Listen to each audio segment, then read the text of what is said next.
Allora ragazzi, riprendiamo da dove ci eravamo lasciati con il primo video. Quindi stiamo lasciando Jodhpur, è il mattino presto e stiamo partendo verso Jaipur con il treno. Oggi, come abbiamo già detto, prendiamo un treno di terza classe con aria condizionata.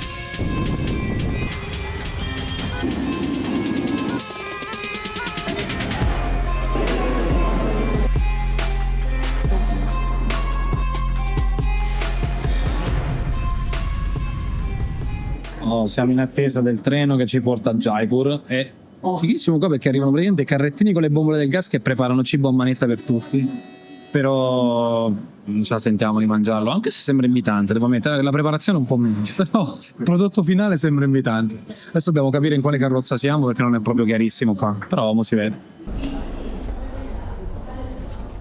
La differenza principale rispetto a quelli di seconda classe è che invece di avere 4 cuccette, quindi 2 per lato e 2 per l'altro, il treno di terza classe ne ha 3 e 3.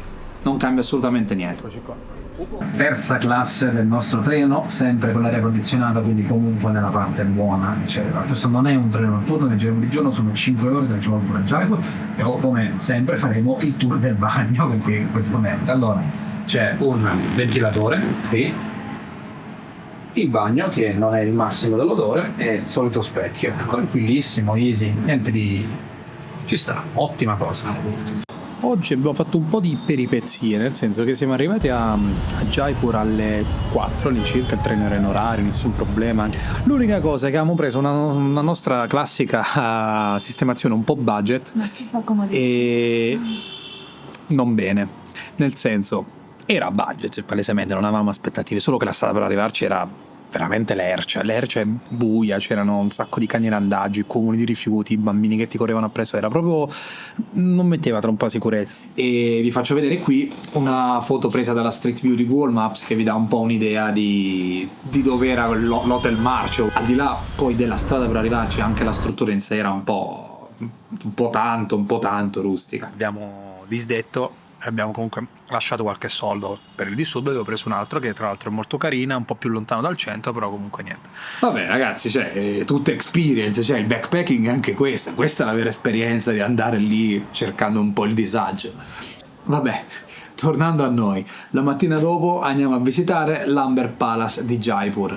L'Amber Palace è un forte molto simile al Mehrangarh Fort che abbiamo visto il giorno prima a Jodhpur e anche questo è costruito sopra un'altura in modo tale da dominare su tutto il paesaggio circostante.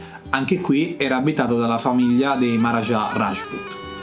E in aggiunta le classiche finestre Rajasthan che si trovano insomma in tutti i palazzi reali dell'epoca non hanno solo uno scopo ornamentale, ma sono state costruite e disposte col preciso scopo di incanalare i flussi da un lato o dall'altro del palazzo in modo tale da creare un sistema rudimentale ma efficace di aria condizionata per stare più freschi durante i infernali mesi estivi.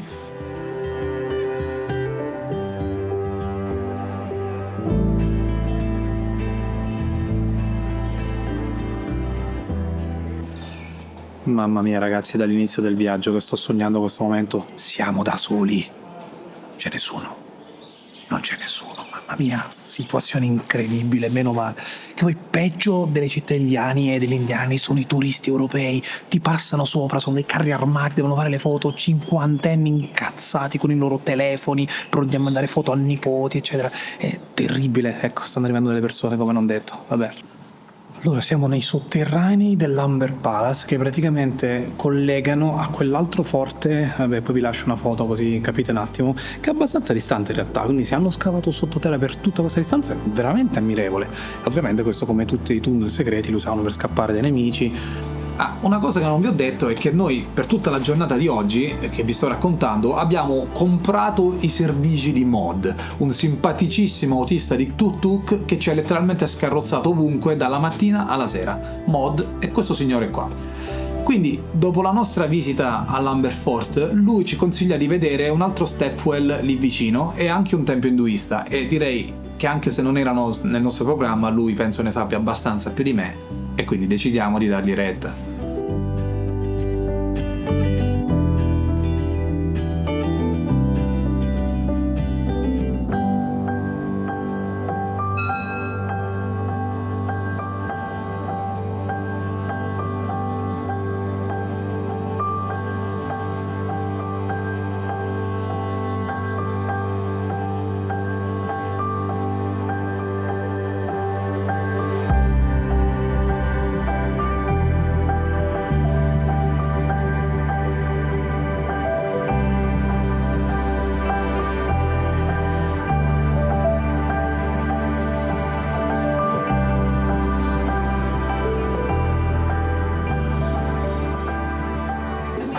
Allora, purtroppo il nostro amico ha trovato un altro amico con cui pranzare, ha preferito andare con lui, forse non gli stiamo simpatici. In realtà gli avevo detto che gli avrei offerto il pranzo, lui ha rifiutato, quindi secondo me gli sta veramente simpatico questo amico suo. Abbiamo preso un biryani e un... come si chiama il tuo? Paneer tikka masala. Vediamo com'è, gli abbiamo chiesto il livello di piccantezza, hanno detto che non esagerato. Vediamo.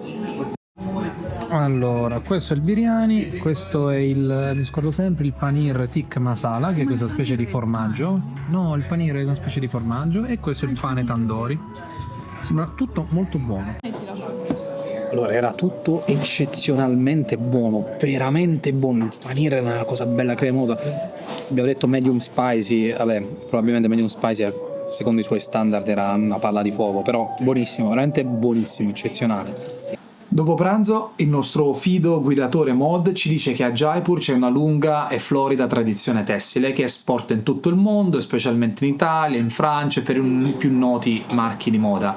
Questo laboratorio dove ci sta portando sembra essere famosissimo per la qualità dei tessuti, ma soprattutto per i motivi decorativi che loro sanno imprimere sui vestiti in maniera del tutto naturale utilizzando le spezie. Quindi entriamo e scambiamo due parole con i ragazzi del laboratorio e ci dicono che loro lavorano principalmente seta, cashmere e pashmina che vengono direttamente dall'Himalaya. Ovviamente appena mi hanno detto che vengono dall'Himalaya è successo che gli ho comprato mezzo negozio, mi hanno completamente intortato con le foto delle montagne, i monasteri, neve, vabbè ragazzi non ci ho capito più niente, gli ho dato tutti i miei soldi. Ci facciamo due chiacchiere con i ragazzi che lavorano lì e ci spiegano che qui i tessuti di bassa qualità non si usano, il poliestere, il sintetico è bandito perché sono di una qualità infima e non durano niente, si sfaldano, si piegano. Ci raccontano anche che negli ultimi anni hanno avuto dei grossi danni dalla Cina, che tramite l'ultra fast fashion, che anche qui tutti noi conosciamo, e prediligendo la quantità alla qualità, di contro ha danneggiato fortemente tutti i piccoli lavoratori tessili con capi di scarsa qualità ma che visivamente ricordano e sono simili a quelli che poi fanno loro di alta qualità. Quasi ingenuamente, sempre il ragazzo mi chiede ma come fanno delle persone ricche come noi, sottintendendo gli occidentali, a preferire dei capi usa e getta a vestiti che potenzialmente potrebbero durare una vita intera. Anche qui nulla che non sappiamo già, sono tutte situazioni note, però sentire la testimonianza diretta di chi ci lavora tutti i giorni ti fa capire fin dove arriva la portata delle nostre azioni. Noi con un click compriamo qualcosa, a 20.000 km di distanza succede qualcos'altro. Colors what we use all we get from vegetable and spices. A green color we get from spinach. Blue color we get from indigo flower. The red we get from chili powder, and yellow we get from turmeric and saffron. So this is the first one. Help of the first log and the first color, we do outline of the printing like this. Inside you see there is a lot of more space. So whenever we use the second block, we have to look some certain point to line inside. With that we take another color.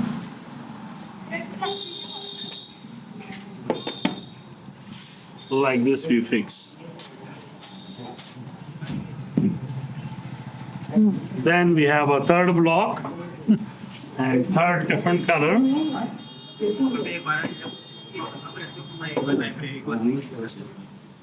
Like this. Devo ammettere che effettivamente prima di vederlo dal vivo non è che avevo nella mia testa una chiara idea di come si facessero i vestiti, come si imprimessero quei motivi, però dopo vedendolo chiaramente mi è tutto più chiaro. E tra i vari intortamenti che mi hanno fatto stordendomi con le foto dell'Himalaya, alla fine ho comprato questa. Una camicia su misura di seta con motivi indiani completamente no sense. Cioè ragazzi, guardate quanto è bella questa roba, oh? Quando la metto non ne ho idea, forse ci vado al mare, vabbè, ma... Vabbè, quindi dopo aver svaligiato tutta la roba dell'Himalaya dal negozio praticamente, l'ottimo mod ci porta all'Awa Mahal, una meravigliosa struttura in pieno stile Rajasthan al centro di Jaipur. Con questa tipologia di finestre è stato costruito per permettere alle donne della famiglia reale di osservare le feste che si facevano in strada senza però essere viste dal basso da sguardi indiscreti dei popolani, insomma di di qualunque altra persona. Quindi secondo me io l'ho interpretata come fare le pettilone, che da me vuol dire fare i pettegolezzi, sai? Si mettono le donne alla finestra, osservano un po' che succede in città e poi sparlano tra di loro. La mattina dopo ripartiamo da Jaipur per tornare a Delhi, finalmente per il giorno del matrimonio. Stavolta prenderemo un treno ad alta velocità normale, ovvero con i sedili e non i letti. Allora, praticamente abbiamo preso un treno ad alta velocità che sta andando adesso a 120 km/h, vabbè, in alta velocità. Praticamente è molto simile ai nostri e ti servono il cibo. Quindi adesso sta arrivando il pranzo, insomma è molto simile al nostro. Da fuori sembra il Frecciarossa, da dentro hai i sedili tipo del regionale, ma si sta super comodi ed è molto molto curato, tutto il personale con giacca e cravatta, si vede che è un treno un po' più signorile, tra virgolette. Non tutti i treni sono in India come gli stereotipi che sappiamo, questo ne è una prova. पर मूवीज देखने social media सामग्री ब्राउज करने या संगीत सुनने जैसी गति Allora, stiamo facendo il tour dei bagni di tutti i film che becchiamo, questa è la Western Style Toilet. Bellissima, è tale come quello del Frecciarossa. C'è il bagno qui con l'aspirazione, il lavandino e il coso asciugamani, quello Super Power, che in realtà manca sui treni italiani, non ci sta che non asciugamani. Faccio un'altra critica all'India.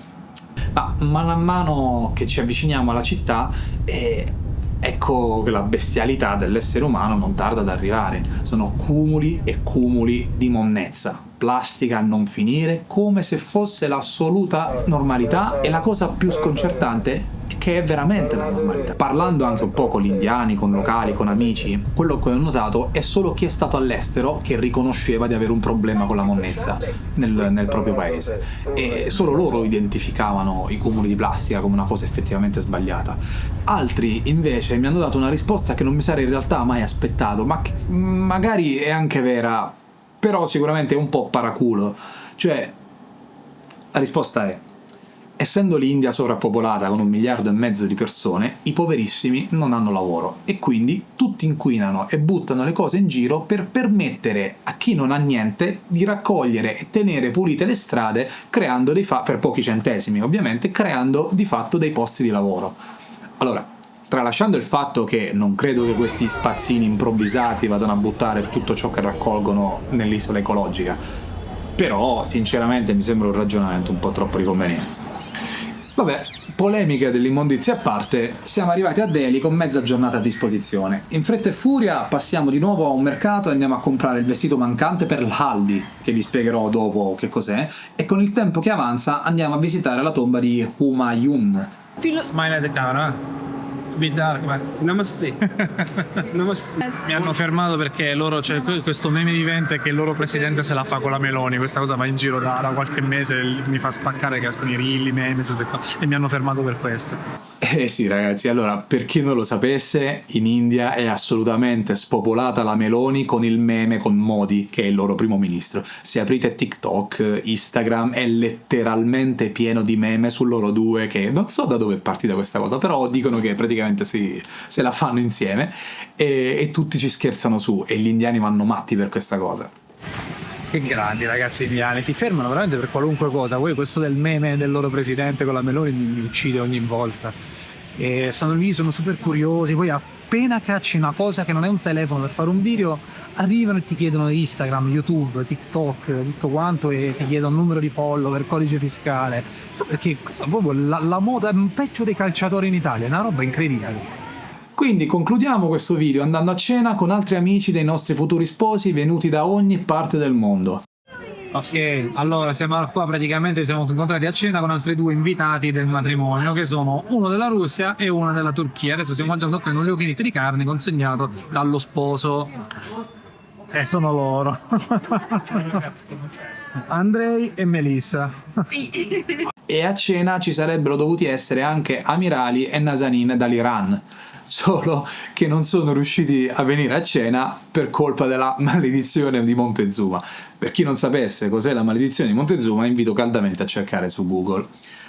E quindi, signori, dopo averlo cucinato per bene, finalmente nel prossimo video vi porto in un autentico matrimonio indiano in pieno stile Bollywood.